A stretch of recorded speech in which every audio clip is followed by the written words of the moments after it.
বুধ গ্রহ সৌরজগতের সবচেয়ে ছোট এবং সূর্যের নিকটতম গ্রহ। এর অদ্ভুত গঠনের জন্য বিজ্ঞানীদের কাছে সবসময় আগ্রহের বিষয় হয়ে আছে। বুধের কোনো প্রাকৃতিক উপগ্রহ নেই। এর ভর প্রায় ৩.৩01 গণিত 10^23 কিলোগ্রাম এবং এর ব্যাস প্রায় ১২,৭৪২ কিলোমিটার। বুধের একদিন পৃথিবীর ৫৯ দিনের সমান, নিজ অক্ষে ঘূর্ণনের সময় ৫৯ দিন। বুধ সূর্যকে অন্য যে কোনো গ্রহের তুলনায় দ্রুত প্রদক্ষিণ করে। সূর্যকে একবার প্রদক্ষিণ করতে সময় লাগে ৮৮ দিন। সূর্য থেকে বুধের দূরত্ব প্রায় ৫.৮ কোটি কিলোমিটার। বুধের কোনো উল্লেখযোগ্য বায়ুমণ্ডল নেই। বুধের মহাকর্ষ বল খুব কম, ফলে কোনো গ্যাসকে এর পৃষ্ঠে ধরে রাখতে পারে না। অত্যন্ত উচ্চ তাপমাত্রা বুধের যে কোনো বায়ুমণ্ডলকে বাষ্পীভূত করে দেয় এবং তা মহাশূন্যে ছড়িয়ে পড়ে। সূর্য থেকে আসা চার্জিত কণা বুধের যে কোনো বায়ুমণ্ডলকে ছিন্নভিন্ন করে দেয়। বুধের বায়ুমণ্ডলের অভাবের ফলে গ্রহটির পৃষ্ঠের তাপমাত্রা দিনের বেলায় অত্যন্ত উচ্চ এবং রাতের বেলায় অত্যন্ত নিম্ন হয়। দিনের বেলায় তাপমাত্রা ৪২৭ ডিগ্রি সেলসিয়াস পর্যন্ত উঠতে পারে এবং রাতের বেলায় -১৭৩ ডিগ্রি সেলসিয়াস পর্যন্ত নামতে পারে। বায়ুমণ্ডলের অভাবে বুধ একটি অত্যন্ত উত্তপ্ত এবং বিকিরণময় গ্রহ হয়ে উঠেছে। তাছাড়া সূর্যের নিকটবর্তী হওয়ায় বুধে দিনের বেলায় তাপমাত্রা অত্যন্ত উচ্চ এবং রাতের বেলায় অত্যন্ত নিম্ন। এর গঠন অন্যান্য গ্রহের তুলনায় অনেকটা ভিন্ন। সৌরজগতের সবচেয়ে ছোট গ্রহ হলেও এর একটি বিশাল লোহার কেন্দ্র রয়েছে। বিশাল লোহার কেন্দ্র এবং পাতলা সিলিকেট আবরণ বিজ্ঞানীদের জন্য একটি রহস্য।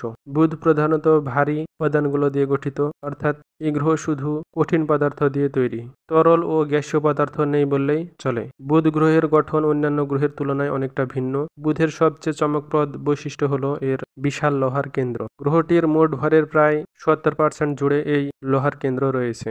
এর মানে হলো বুধের কেন্দ্রটি অন্যান্য গ্রহের তুলনায় অনেক বড় এবং ঘন। লোহার কেন্দ্রের উপরে একটি সিলিকেট আবরণ রয়েছে। এই আবরণটি পৃথিবীর ভূত্বকের মতোই পাথুরে উপাদান দিয়ে গঠিত।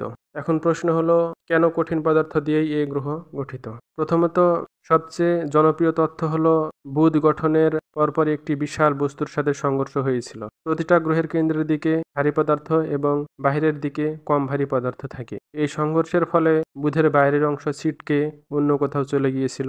এর অর্থ হলো হালকা পদার্থগুলো এই গ্রহ থেকে ছিটকে অন্য কোথাও চলে গিয়েছিল। সোজা কথায়, তরল ও গ্যাসীয় উপাদান এই গ্রহ থেকে ছিটকে অন্য কোথাও চলে গিয়েছিল, কিন্তু বড় আকারের লোহার কেন্দ্রটি বাইরে বেরিয়ে এসেছিল। এভাবে হালকা পদার্থগুলো এই গ্রহ থেকে হারিয়ে গিয়েছিল। আরেকটি তত্ত্ব অনুযায়ী সূর্যের গঠনের সময় সৃষ্ট নীহারিকা থেকে বুধ গ্রহ গঠিত হয়েছে। এই নীহারিকার উচ্চ তাপমাত্রার কারণে বুধের হালকা উপাদানগুলো বাষ্পীভূত হয়ে মহাশূন্যে চলে গিয়েছিল এবং শুধুমাত্র ভারী উপাদানগুলোই বাকি থেকে গিয়েছিল। একটি গ্রহের চৌম্বকক্ষেত্র জীবনের উদ্ভব এবং এর বিকাশের জন্য অত্যন্ত গুরুত্বপূর্ণ ভূমিকা পালন করে।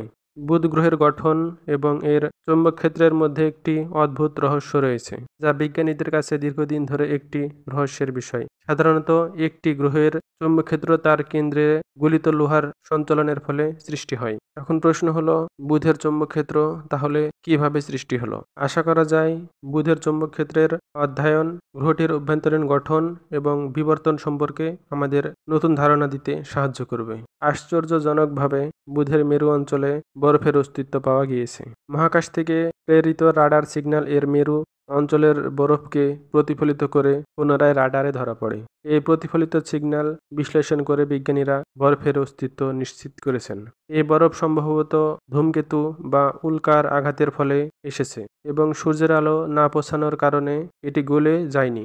বিজ্ঞানীরা মনে করেন উল্কা ও ধূমকেতু যখন বুধে আঘাত করে তখন তাদের সাথে আসা পানি মেরু অঞ্চলের ছায়াময় এলাকায় জমে বরফে পরিণত হয়। বুধের মেরুতে পানির অস্তিত্ব এই গ্রহের জীবনের সম্ভাবনা নিয়ে নতুন প্রশ্ন উত্থাপন করে। এই গ্রহে এখন পর্যন্ত কোনো প্রাণের অস্তিত্ব পাওয়া যায়নি। বুধ সম্পর্কে আমাদের বেশিরভাগ জ্ঞান মহাকাশযানের মাধ্যমে পাওয়া গিয়েছে। ম্যারিনা 10 এবং মেসেঞ্জার মহাকাশযান বুধের নিকট গিয়ে এর বিভিন্ন ছবি ও তথ্য সংগ্রহ করেছে। বুধের গঠন সৌরজগতের বিবর্তন সম্পর্কে আমাদের বোঝার অত্যন্ত গুরুত্বপূর্ণ তথ্য দান করে। এই গ্রহের অদ্ভুত গঠন বিজ্ঞানীদের জন্য অনেক প্রশ্ন তৈরি করেছে, নতুন তত্ত্ব গড়ে তুলতে উৎসাহিত করেছে।